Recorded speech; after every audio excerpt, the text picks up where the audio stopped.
Hello, Elment. Welcome. Turn to the person next to you and say, it's good to see you. I hope you had a good week. I hope you had a good week. Like a question on the end, you know? Maybe you'd say normal. You'd just say it normal. You'd say, I hope you had a good week. Today, right now, here we are. We're going to talk about how to get through tough times. And we look at the life of Jesus and we follow him. And so naturally our lives are going to be formed into the way that he lived, the way that he went through things spiritually, emotionally, physically, with his friends, all that kind of stuff. And we're going to model our lives after that. Jesus is in this storyline. He's on the way to the cross. He knows it's going to happen. He has this last meal with his friends where he gives them this rhythm of communion to remember everything that he was and what he's about to do. And he says, like, keep doing this so that this never leaves your hearts, that you remember this about me. And at that dinner, he says, one of you is going to betray me, and that's how I'm going to end up arrested. And it happened. His name was Judas. He wanted money, and so he went to the people who wanted to kill Jesus, and he said, if you give me money, I'll show you where he is. And so he went and did that, and while that was happening, Jesus took the rest of his guys, the rest of his friends, and went out to a place to pray. And I want to show you what happens in this moment of prayer. It shows us that when we're going through tough times, Jesus chose to pray. So if we're going to follow him, we have to choose to pray too. I'm going to read this to you. This is Mark chapter 14, New Living Translation, starting in verse 32. They went to the olive grove called Gethsemane, and Jesus said, sit here while I go and pray. So he got all his friends, and then he said, you guys sit here. He took Peter, James, and John with him. And so he wasn't alone. He took 3 more friends and brought them in a little bit closer and had them with him. He wasn't alone. And he became deeply troubled and distressed. Like he was under so much stress in what he was about to go through. He knew he was about to go through it. He told them, my soul is crushed with grief to the point of death. Stay here and keep watch with me. And he went on a little farther and fell to the ground, and he prayed that if it were possible, that the awful hour awaiting him might pass him by. He said, Abba, Father, which means like dad. Like he's just being as real with God as he possibly could be. Dad, he cried out, everything is possible for you. Please take this cup of suffering away from me. And then you feel this pause, and he goes, yet I want your will to be done, not mine. I want what you want. And then he returned and found the disciples asleep. And he said to Peter, Peter, are you asleep? Can you watch with me even for 1 hour? And like, not so much just watch out, but like, can you just be in this moment with me for even 1 hour? Like make this space something that helps me, that I feel safe and confident and comfortable. You're sleeping on me. Keep watch and pray so you won't give in to temptation, like the temptation of not caring or the temptation of not praying or giving up, whatever. For the spirit's willing. I know you know what you should do, but your body is weak. The body is weak. And then Jesus left them again and prayed the same prayer as before. He returned to them and he found them asleep. They couldn't keep their eyes open. They didn't know what to say to him. And he went out to pray once again, and then he returned a third time. And he said, go ahead and sleep, have your rest. And then there's like this pause, and then he goes, oh, never mind. The time's come. The Son of Man is betrayed into the hands of sinners. Let's be going, because here comes my betrayer. And we'll tell the rest of the story. It's kind of a cliffhanger, but we'll keep going and where Jesus leads us in all of this. The thing is, when we go through tough times, when we go through struggles, when we go through times where we're super stressed, we usually try to do things like pretend like it's okay, act like everything is okay, not talk to anybody about it. We like to isolate. We like to get away from people, go hide in our rooms, put our headphones in, be on our phones, whatever. We try to lie, like, let's be honest, lie to people who ask us how we're doing. We're not real with God. We don't consider turning to God for help because we don't think he's going to help us anyways. And then we try to control it. We try to control our way through our struggles, and it ends up making it worse because we just can't carry that weight of playing God and all that. Like in my life, when I go through really tough times or times where I get anxious and stressed, I bottle it up. That's my go-to. And it's pretty common for dudes to do it that way.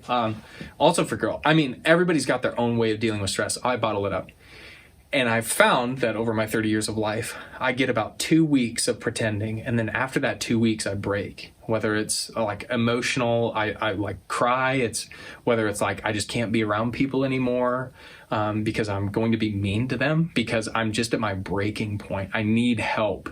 And I know I can only pretend for 2 weeks. Wouldn't it be better if I didn't pretend at all?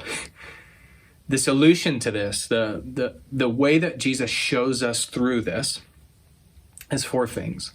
The first is that he didn't go alone, and neither can we. We can't be alone in our suffering and in our struggles. We've got to invite people in. And listen, we want to invite in people who follow Jesus and can hold us emotionally and spiritually in those moments. It's so good. I think it's great. And the gospel wouldn't move forward if we didn't have friends who didn't believe in Jesus. That's not what I'm saying. But in these moments when we need people the most, when we're going through the toughest times and we need our friends to hold us in this spiritual space where we feel confident, safe, comfortable so that we can be real with God and real with people, we need people who follow Jesus around us. Otherwise, they're not going to understand the moment. They're not going to understand the power of being in that space together. Your small group's a great example of this. Your life house is a great example of this. And the last thing that I want to say about not going alone is that you have to go through it with God. It's not like getting your friends together, kind of talking it out, and then just like not knowing what to do. It's you inviting God into the moment. You're not in it alone. You have to invite God in. The second is that he tells us and shows us to pray instead of worry, to pray instead of try to carrying it all ourselves, because prayer is an action. It's a handing over to God. And I was trying to think of a metaphor for this, and it's like this. If it's like your car or your parents' car broke down, instead of just like getting out of the car and trusting the auto mechanic, the tow truck to take it away to fix it, the problem still exists, but you just like get out of the situation, right? If we don't pray through our struggles, it's like as if our car broke down and we feel like we have to lift the car up by the bumper until it's fixed. It's like, no, you don't have to do that. You could just set the car down. The problem still exists. You're still being responsible. You'll still deal with it. But you're just letting someone else help you with what that issue is, whatever it looks like. Prayer is the same thing. A lot of us feel like, yeah, we could pray about it, but it's still mine. It's still back-breaking pressure and stress on me, on my mind, on my soul. But prayer is saying, here, God, I need you to carry the weight. I know the problem still exists, and I know we still need to walk through it, but I can't hold this anymore. I need you to speak into this. And one of my favorite things that I've read about prayer recently is a Dallas Willard book about hearing from God. And he points out this kind of posture. When you pray like this. Here's what I think, God. Tell him what you think. And then when you're done telling him what you think, you go, what do you think? And then you be quiet and you listen. I was imagining like if all my kids ever did was run up to my lap, tell them everything that they ever had on their minds or all the problems that they had, and then they just ran away before I got a moment to like comfort them or to speak to them or to have a conversation with them and show them that I care. They would feel so empty if they just ran to me, talked at me, and then left. Ran to me, talked to me, and then left. Give God some space to talk back to you. And that's where this third point comes in. You got to be honest. You have to be honest with God. When you're saying, God, here's what I think. Here's what I'm going through. I feel so anxious I could die. I feel so anxious that I feel like I can't even control my body. I feel so worried. I'm so hurt right now that I can't hold it together anymore. Where are you in this? Where are you at? Why are you not helping me? Whatever it is, like just be real. He wants that from you. He's not going to leave you. He's not going to forsake you. He wants your honesty. And in that moment, when you're done telling him, you go, that's what I think. What do you think? And you create some space for God to speak for you, speak to you. And the fourth thing that he shows us is submitting to the authority of God. And I chose to use that phrase. It sounds very staunch and stark, but it's so true.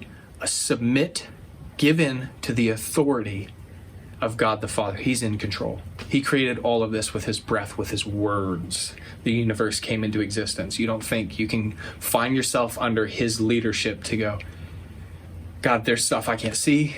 There's stuff I don't know. Like, have you ever prayed for something and then like 2 years later, you're like, oh man, I'm glad I didn't get that prayer as a yes. You know what I mean? Like, whew, dodged a bullet on that one.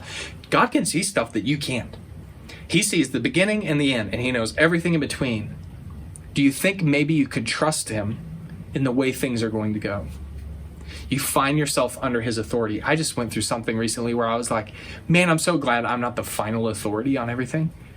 I'm so glad I can turn to God and go, you handle this. You show me the way to go, because I don't know.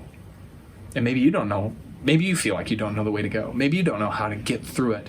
You have a good and loving Father who sees the beginning and the end and says, trust me, I'm going to lead you through it. Humbling yourself, trusting God, finding yourself under his leadership, his care, his authority, and going, not my will, but yours be done. Here's the thing, when we go through struggles, we don't have to pretend, we don't have to lie, we don't have to play God. We turn to God for the help that he wants to offer. If Jesus did this, I think it's a good idea for us too. Talk about this in your groups now.